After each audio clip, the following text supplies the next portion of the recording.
വളരെ ഗംഭീരമായ കുറച്ച് ആശയങ്ങളും ചിന്തായികമായിട്ടാണ് ഈ Kerala social media literacy fest എന്ന് പറയുന്ന ഈ സംഭവം നടക്കുന്നത്. Kerala social media literacy fest 2026.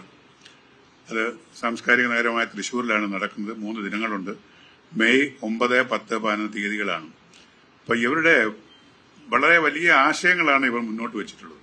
ഇപ്പം നമ്മളെ പ്രധാനമായിട്ട് സോഷ്യൽ മീഡിയകളിൽ ഇപ്പം നടക്കുന്ന വിഹിതവും അവിഹിതവുമായ ഒരുപാട് കാര്യങ്ങളുണ്ട്. അനധികൃതമായ ഇടപെടലുകൾ, സമൂഹത്തെ മലീമസപ്പെടുത്തുന്നവർ ഒരു വിഭാഗം, അവരുടെ റേറ്റിംഗ് കൂട്ടാൻ വേണ്ടി വളരെ മോശമായ രീതിയിൽ വാർത്തകൾ കൊടുക്കുക, വാർത്തകൾ സൃഷ്ടിക്കുക. അതിന്റെ ഒരു വ്യക്തി ഞാൻ കൂടാണ് പലപ്പോഴും. അത് ഞാൻ തഴച്ച് വളർന്ന് പന്തലിച്ചുകൊണ്ടിരിക്കുക.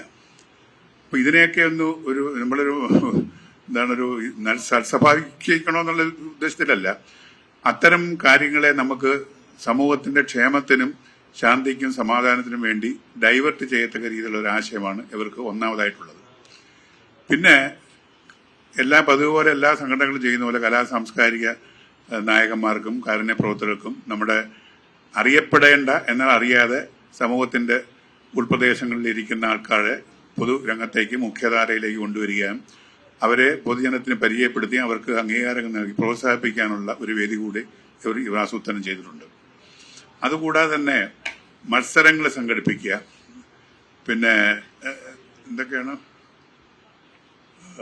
സൗഹൃദ കൂട്ടായ്മകൾക്ക് സൗഹൃദത്തിന്റെ വില മറ്റുള്ളവരിലേക്ക് മനസ്സിലാക്കുക, സൗഹൃദ കൂട്ടായ്മകൾ ഉണ്ടാക്കുക. പ്രധാനമായിട്ട് അവർ ഉദ്ദേശിക്കുന്ന ഈ മീഡിയകൾ തമ്മിലുള്ള ബന്ധങ്ങളാണ്. പ്രസ് മീഡിയ ഉൾപ്പെടെയുള്ള മീഡിയകൾ തമ്മിൽ ഇപ്പോൾ നിലവിൽ ഒരു അകൽച്ചയും ഒരു ചെറിയ ഒരു റൈവലറി ഒക്കെ ഉണ്ട്. അതെന്തിനാണെന്നുള്ള ചോദ്യത്തിനാണ്. ഇപ്പം ഓരോരുത്തർക്കും ഓരോ താല്പര്യങ്ങളുണ്ട്. ആ താല്പര്യത്തിന് അതീതമായി നിലവിലുള്ള ചിന്താധാരകൾക്കും അപ്പുറത്തായിട്ടും ഒരു പൊതുഭാഷ്യം ഈ പ്രസുകൾക്കും മറ്റും ഉണ്ടാകാനുള്ള ഒരു എളിയ ശ്രമത്തിന്റെ ഭാഗമായിട്ടാണ് ഇതിന്റെ സംഘാടകർ തീരുമാനിച്ചിരിക്കുന്നത്. ശ്രീ അനസാണ് ഇതിന്റെ കോർഡിനേറ്റർ. അനസ് ഒരു ഫിലിം ഡയറക്ടറാണ്. പിന്നെ അല്ലാതെ തന്നെ ഇതിനു വേണ്ടി ഒരു ജീവിതം തിരിച്ചു വെച്ചിരിക്കുന്ന ഒരാളാണ്. ഡോക്ടർ ശ്രീകല പണിക്കരെ, അവർ ഒരു ബോംബെയിലുള്ള ഒരു വ്യവസായിയാണ്. അതുപോലെ ഒരുപാട് പേരുണ്ട്. ഞാനിതിനകത്ത് പേരെല്ലാം എടുത്ത് പറയുന്നില്ല. അപ്പൊ അതിനകത്ത് പ്രസ് മീറ്റിങ്ങിന് പ്രസ് റിലീസിനകത്തുണ്ട്. അപ്പോൾ ഞാൻ നിങ്ങളോട് പറയാൻ ആഗ്രഹിക്കുന്നത്, ഇത് മഹത്തായ ഒരു ആശയമാണ് അവർ മുമ്പിലോട്ട് വെച്ചിരിക്കുന്നത് ഇതിന്റെ സംഘാടകർ. ഞാനതിന്റെ ഒരു നേതൃത്വത്തിരിക്കുന്ന ഒരാളെന്ന കവിഞ്ഞുകൊണ്ട് അതിന്റെ ഒരു വലിയ മുഖ്യ സംഘാടകനൊന്നുമല്ല. പക്ഷെ എങ്കിൽ പോലും നേതൃത്വം കൊടുക്കുക, വേണ്ട ഉപദേശങ്ങൾ കൊടുക്കാനുള്ള പരിചയത്തിന്റെ പുറത്തുള്ള ഒരാളാണ് അങ്ങനെ തന്നെ ഒരു വെച്ചിരിക്കുന്നത്. അപ്പൊ അതിന്റെ ഉള്ളത് കൊണ്ട് തന്നെ സാഹിത്യ അവാർഡുകൾ അവർ കൊടുക്കുന്നു. അതൊക്കെ വലിയ കാര്യങ്ങൾ. ഒരു കഴിഞ്ഞ തവണ നമ്മുടെ ഗാന്ധി ഭവനിലൊക്കെ ഒരുപാട് പേരെ കണ്ടു. അന്ന് ഞാൻ പോയിരുന്നു. അന്ന് കണ്ട ഏറ്റവും വലിയൊരു കൂട്ടായ്മ കേരളത്തിന്റെ നല്ല നമ്മുടെ ഇന്ത്യ രാജ്യത്തിലെ വിവിധ സംസ്ഥാനങ്ങളിൽ നിന്ന് വന്ന ആളുകളുടെ ഒരു കൂട്ടായ്മ അവിടെ കൊണ്ടു. സാഹിത്യന്മാരെഴുതിയ ബുക്കുകളെ പ്രതി ഒരു 10-25 ബുക്കുകളെന്ന് ഞാൻ വരെ അത്ഭുതപ്പെട്ടു. ഞാൻ ഇത്രയും വലിയൊരു സംഘടനാ ശേഷി ഇവർക്കുണ്ട്. 10-25 ബുക്കുകൾ അന്ന് റിലീസ് ചെയ്യപ്പെട്ടു.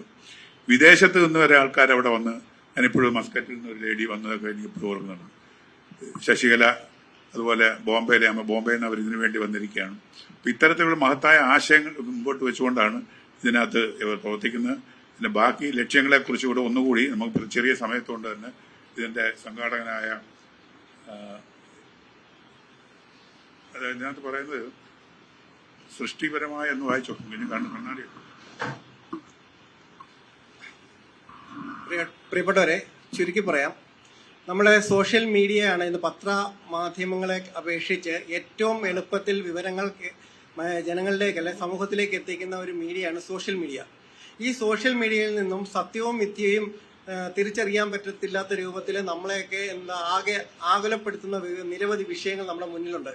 അപ്പോൾ ആർക്കും എന്തും എപ്പോഴും എഴുതാം, ആരെയും നോക്കേണ്ട കാര്യമില്ല എന്നുള്ള രീതിയാണ് നമ്മളുടെ ഇപ്പം കേരളത്തിലും ഇന്ത്യയിലും ഒക്കെ നടന്നു വരുന്നത്. മറ്റു രാജ്യങ്ങളിലേക്ക് പോയി കഴിയുമ്പോഴത്തേക്ക് അവരുടെ രാജ്യത്തെ അപകീർത്തിപ്പെടുത്തുന്ന കാര്യങ്ങളൊന്നും എഴുതാൻ പാടില്ല. അങ്ങനെ എഴുതി കഴിഞ്ഞാൽ അവരകത്ത് പോവും, ഉള്ളിൽ പോവും. പക്ഷെ നമ്മളെ സംബന്ധിച്ചിടത്തോളം നമ്മൾ അങ്ങനെ ആ ഒരു ലെവലിലേക്ക് ചിന്തിക്കാനുള്ള ഒരു മാനസിക ശേഷി ആരും കൈവരിച്ചിട്ടില്ല. അപ്പോൾ നമ്മളുടെ ഈ ലിറ്ററസി അല്ലെങ്കിൽ എത്തിക്സ്, അതായത് സോഷ്യൽ മീഡിയ ലിറ്ററസി എത്തിക്സ്, അതിനെ പഠിപ്പിക്കുക എന്നുള്ളതാണ് പ്രധാനപ്പെട്ട കാര്യം.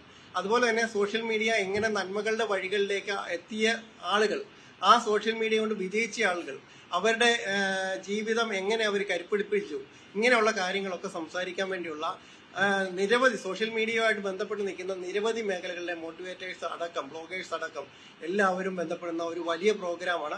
3 ദിവസം കൊണ്ടാണ് ഈ പരിപാടി കംപ്ലീറ്റ് ആകുന്നത്. 4 വേദികളാണ് ഇതിനകത്ത് ഒരേ സമയം വർക്ക് ചെയ്യുന്നത്. സാഹിത്യ അക്കാദമിയിലെ 4 വേദിയുണ്ട്. അതോടുകൂടി തന്നെ ടൗൺ ഹാളിലെ വേദികളുണ്ടാവും, പുറത്ത് ഓപ്പൺ വേദികളുണ്ടാവും.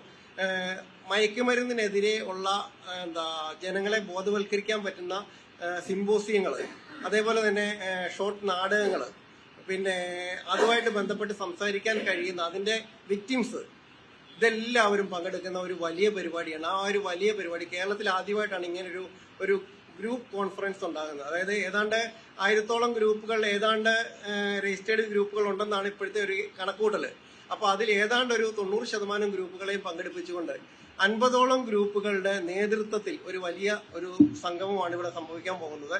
ആ ഫെസ്റ്റിന് വേണ്ടി എല്ലാ പത്രപ്രവർത്തകരുടെയും സഹകരണം എന്ന് വെച്ചാൽ ഇത് ജനങ്ങളിലേക്ക് എത്തിക്കുവാനും ഈ ജനങ്ങൾക്ക് ഇതിന്റെ ആ ഒരു ബോധം, ഇങ്ങനെ ഒരു ഫെസ്റ്റിന്റെ ബോധമല്ല, ഫെസ്റ്റ് എന്നുള്ളതിനുപരിയായിട്ട് ഈ സോഷ്യൽ മീഡിയ എത്തിക്സിനെ കുറിച്ചുള്ള ഒരു ബോധം കൈവരിക്കാനുള്ള ഈ ഫെസ്റ്റിന് ഒരു വിജയം ഉണ്ടാക്കണമെന്നുണ്ടെങ്കിൽ പത്രപ്രവർത്തകർ ഞങ്ങളോട് സഹകരിക്കണം.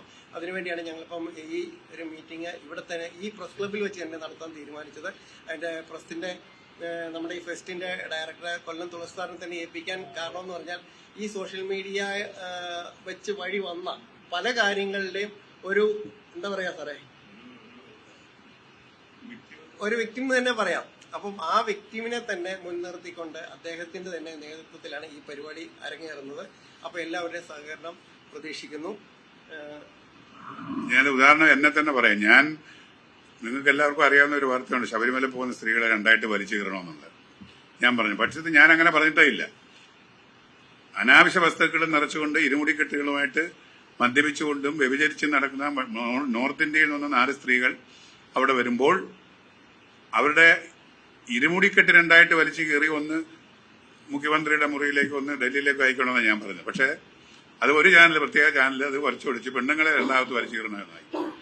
എന്നെ ഭയങ്കര ചോദിച്ചു. അതാ പറഞ്ഞു, തെറ്റായി ഇതിനു വേണ്ടി പെണ്ണുങ്ങളെ 2ആയിട്ട് വലിച്ചു കീറണം കൊല്ലം തുളസി. എല്ലാവരും നോക്കും. സോഷ്യൽ മീഡിയയിൽ വന്ന് ഭയങ്കര വാർത്തയായി. എന്നെ വിളിച്ചു, അറസ്റ്റ് ചെയ്ത് മുടങ്ങുന്നു, പുറകെ നടക്കുന്നു, അറസ്റ്റ് ചെയ്യുന്നു, ഹാജരാക്കുന്നു, ജാമ്യത്തിലിടുന്നു, കേസ് പറയുന്നു. കേസ് തന്നെ വെറുതെ വിട്ടു, സംഭവമൊന്നുമില്ല. മറ്റു കാര്യം, ഞാൻ ഗാന്ധി ഭവനിൽ പോയി ഇവിടെ കഴിഞ്ഞ തവണത്തെ പോയപ്പോൾ ഞാൻ അവിടുത്തെ ഗാന്ധി ഭവനിലെ അന്തേവാസികളുടെ കാര്യം പറഞ്ഞതിന്റെ കൂട്ടത്തിൽ ഞാൻ പറഞ്ഞു, ഞാനിവിടെ പണ്ട് വന്നിട്ടുണ്ട്, കണ്ടിട്ടുണ്ട്, അങ്ങനെ അനുഭവങ്ങളുണ്ട്. വാർത്ത എന്താ വന്നത്? കൊല്ലം തുളസി ഗാന്ധി ഭവനിൽ. ഇത്തരം കാര്യങ്ങൾ വളരെ നിസ്സാരമാണ്, പക്ഷേ ഇത് ഇമ്പാക്ട് എന്ന് പറഞ്ഞാൽ വളരെ സീരിയസ്. എന്റെ മോള് വരെ ഞാനുമായിട്ട് ഇപ്പം മിണ്ടത്തില്ല. കാര്യം വളരെ മോശമാണ്. അങ്ങ് ലോകം മൊത്തം അങ്ങ് പരന്നു. അപ്പൊ ഇത്തരം മിസ്ലീഡിങ്, സത്യത്തെ മറച്ചു വെച്ചിട്ടുള്ള ഈ പ്രധാന ചാനലിലാണ് ഞാൻ പറയുന്നത്, അത് വളരെ വളരെ മോശമായിട്ട് വരുന്നത്. അതിനൊരു നിയന്ത്രണം നിർത്താൻ നമുക്ക് എങ്ങനെ ആലോചിക്കാം? ഒരു ഉപദേശം കൊടുക്കാൻ പറ്റുമോ? ഇതൊന്നും നന്നാകാത്ത കാര്യമാണെന്ന് നമുക്ക് ഉള്ളറിയാം. അതിന് ഞാനും ഡിപ്ലോമ ജേർണലിസം പാസ്സായ ആളാണ്. എന്താണ് അവിടെ പഠിച്ചതെന്നും അവിടെ പഠിപ്പിച്ചതെന്നും എന്നൊക്കെ അറിയാം. പക്ഷെ ഇവിടെ വരുമ്പോഴതൊന്നും അല്ല കാണുന്നത്. മനവേദനയുണ്ട്. അപ്പൊ അതിനെന്തെങ്കിലും ഒരു മാറ്റം വരുത്തുവാൻ കഴിയുമോ എന്നുള്ള ഒരു ശ്രമമാണ്, വലിയ ശ്രമമാണ് ഈ സംഘടന കൊണ്ട് ഉദ്ദേശിക്കുന്നത് പ്രധാനമായിട്ട്. അതൊരു ഭാഗം മാത്രമാണ്. അല്ലാതെ ഇവിടെ സൂചിപ്പിച്ചു കഴിഞ്ഞ് ഒരുപാട് നല്ല കാര്യങ്ങൾ അവർ വിഭാവന ചെയ്യുന്നുണ്ട്. ഞാൻ പറയാം, നേരത്തെ പറഞ്ഞുകൊണ്ട് സമൂഹത്തിൽ ഒളിഞ്ഞിരിക്കുന്ന എന്നാൽ മുഖ്യധാരയിലേക്ക് വരേണ്ട, അറിയപ്പെടേണ്ട വ്യക്തിത്വങ്ങളെ അവരെ മുൻധാരയിലേക്ക് കൊണ്ടുവരാനും അവരൊക്കെ അംഗീകാരം കൊടുക്കുന്ന ഒരു വലിയ കാര്യമാണ്. സാധാരണ എല്ലാവരും ചെയ്യുന്നതാണ്. പക്ഷെ ഇത് അതുപോലെ അല്ലെന്നാണ് എൻ്റെ ഒരു വിശ്വാസം. ഏതായാലും അങ്ങനെ വരട്ടെ. എനിക്ക് നിങ്ങളോട് പറയാനുള്ളത്, ഇപ്പൊ കുറച്ചുപേരേ ഉള്ളു. ഇപ്പൊ നിങ്ങളിപ്പോ ഒരു പരിപാടി ഇവിടെ കഴിഞ്ഞതുകൊണ്ട് ആയിരിക്കാം നിങ്ങൾ ഇവിടെ ഇരിക്കുന്നത് എനിക്ക് വിശ്വാസമുണ്ട്. ഞങ്ങൾ വേറെ ആരെയും വിളിച്ചിട്ടില്ല. ഇവരൊക്കെ ബോംബെയിൽ നിന്ന് വന്നതാണ്, അവർ രണ്ടുപേരൊക്കെ. അത് കാരണം മാക്സിമം ഒന്ന് പത്രങ്ങളിലൊക്കെ ഒന്ന് ഷെയർ ചെയ്ത് കൊടുത്ത് നാളത്തെ പത്രത്തിൽ ഒരു സംഭവം നടക്കുമെന്ന് അറിയിക്കണം. വിശാലമായ നമ്മളിവിടെ തൃശ്ശൂർ വെച്ച് നടത്തുന്നുണ്ട്. ആ ഒരു സഹായം നിങ്ങളോട് അപേക്ഷിക്കുകയാണ്. ശശിയിലേക്ക് വല്ലതും പറയാനുണ്ടോ? അപ്പോ എന്നാ ഇത് നിങ്ങൾ അങ്ങനെയൊക്കെ ചെയ്യും എന്നുള്ള ഒരു വിശ്വാസം ഉണ്ട്. വിശ്വാസത്തോടു കൂടി വേണ്ട പരസ്യം കൊടുക്കുക. ഞങ്ങളുടെ ഉദ്ദേശശുദ്ധി നല്ലതെന്ന് നിങ്ങൾ തോന്നുന്നുണ്ട്. ഇതിന്റെ സംഘാടകരുടെ ഉദ്ദേശശുദ്ധി നല്ലത് തോന്നുന്നു. വേണ്ട, ചിന്തിക്കേണ്ട സമയം അതിക്രമിച്ചിരിക്കുക.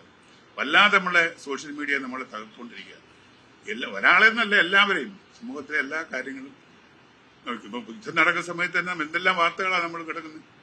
ഇപ്പൊ AI സൃഷ്ടികളുടെ കുറച്ച് കാര്യങ്ങൾ നമ്മളെ കണ്ട് നമ്മൾ ഭയപ്പെടാറുണ്ട്. ഇതൊന്നും ഈ യുദ്ധസമയത്ത് നമ്മളെയൊന്നും അറിയിക്കേണ്ട കാര്യങ്ങളിലത്. AI സൃഷ്ടിയാൽ നമുക്ക് സത്യമേതാ മിഥ്യേതെന്ന് അറിയുന്നില്ല. അപ്പൊ അതിനൊക്കെ അതിന്റെ എത്തിക്സ്, അതാണ് ആ എത്തിക്സ്, ആ മര്യാദകൾ അത് പാലിക്കപ്പെടുന്നുണ്ടോ എന്നൊരു സംശയം. അത് പാലിക്കപ്പെടണമെന്നുള്ള ഒരു ചിന്ത ഞങ്ങൾ വെക്കുന്നതിന് വേണ്ടിയാണ് ഇത് വന്ന് നിങ്ങളെയൊക്കെ വിളിച്ച്. നിങ്ങൾ കഴിയുന്നത് കുറച്ച് പേരെ ഇരിപ്പുണ്ട്, പിന്നെ അത് കഴിയുന്നതെന്ന് മാക്സിമം ഷെയർ ചെയ്യുക. അത് മാത്രമേ നമുക്കുള്ളൂ. നമുക്ക് നാളെ ഞാനിവിടെ ഉണ്ട്, വേറൊരു മീറ്റിങ്ങിനുണ്ട്. ജസ്റ്റിസ് ശ്രീദേവി അനുസ്മരണത്തിന്റെ ഒരു മീറ്റിംഗ് ഉണ്ട്. എല്ലാവർക്കും വന്നതിന് നന്ദി പറയുകയാണ്. നന്ദി പറഞ്ഞു. തെരഞ്ഞെടുപ്പ് സമയമാണ്, ഇത്തവണ മത്സരരംഗത്തുണ്ടോ? എനിക്കോ? തെരഞ്ഞെടുപ്പ് സമയമാണോ? എനിക്ക് തൽക്കാലം തലയ്ക്ക് അസുഖമൊന്നുമില്ല. BJP-യിലേക്ക് ഞാൻ പോയി എന്നുള്ള ഒരു ചെറിയ മോദിജി എന്ന് പറഞ്ഞ ആ മഹാമനുഷ്യനായ ആ ലോക നേതാവിനോടുള്ള ആശയത്തിനോടും അദ്ദേഹം കാണിച്ച പരിഷ്കാരങ്ങളോടും ഇഷ്ടം തോന്നി ഞാൻ അങ്ങോട്ടൊന്ന് കാല് പൊക്കിയതേ ഉള്ളൂ. പക്ഷെ എന്നെ പിടിച്ചു കയറ്റാൻ അവിടെ ഇല്ലായിരുന്നു. അത് ഞാൻ പുറത്തു മാറി. ഈ ശബരിമല വലിച്ചു കയറാൻ നോക്കുന്നുള്ള പ്രസ്താവനയ്ക്കെതിരെ ആരും എനിക്ക് സപ്പോർട്ടിന് വന്നില്ല. കാരണം ഞാൻ മറ്റു പാർട്ടികളായിരുന്നു അവർ സപ്പോർട്ട് ചെയ്തത്. അതുകൊണ്ട് ഞാനിഞ്ഞ് മാറി. അന്ന് എന്നോട് കുണ്ടറ മത്സരിക്കാനാവുമെന്ന് നിർബന്ധിച്ചു. ഞാൻ പോയില്ല. എനിക്ക് പാർലമെന്ററി മോഹമില്ല, പണം ഉണ്ടാക്കണമെന്നുള്ള ആഗ്രഹമില്ല. ഈ ഇലക്ഷൻ എന്ന് പറയുന്ന കളക്ഷനാണല്ലോ, അതെനിക്ക് ആഗ്രഹമില്ല. നമ്മൾ സർക്കാർ ഉദ്യോഗസ്ഥനാണ്, പെൻഷൻ കൊണ്ട് ജീവിച്ചു, അത് മതി. അതുകൊണ്ട് അങ്ങനെ ഒരു താല്പര്യമില്ല. വേറെ വല്ലതും ചോദിക്കാനുണ്ടോ? ഇത് മതിയായില്ലേ? ഇതിനെ അപ്പൊ ഇത് ഒരു കൊല്ലം തുളസി മത്സരിക്കാൻ ചോദിച്ചാൽ വട്ടില്ലെന്ന് പറയും.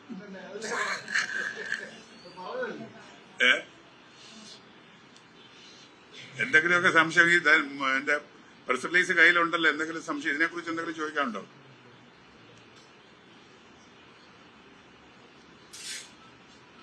ഇതിന് ചോദ്യണ്ടേ? ഒന്നുമില്ല. അപ്പൊ നമുക്ക് പിരിച്ചുവിടാം. കൂടുതൽ വാർത്തകൾക്ക് News 18 Keralam YouTube channel subscribe ചെയ്യുക.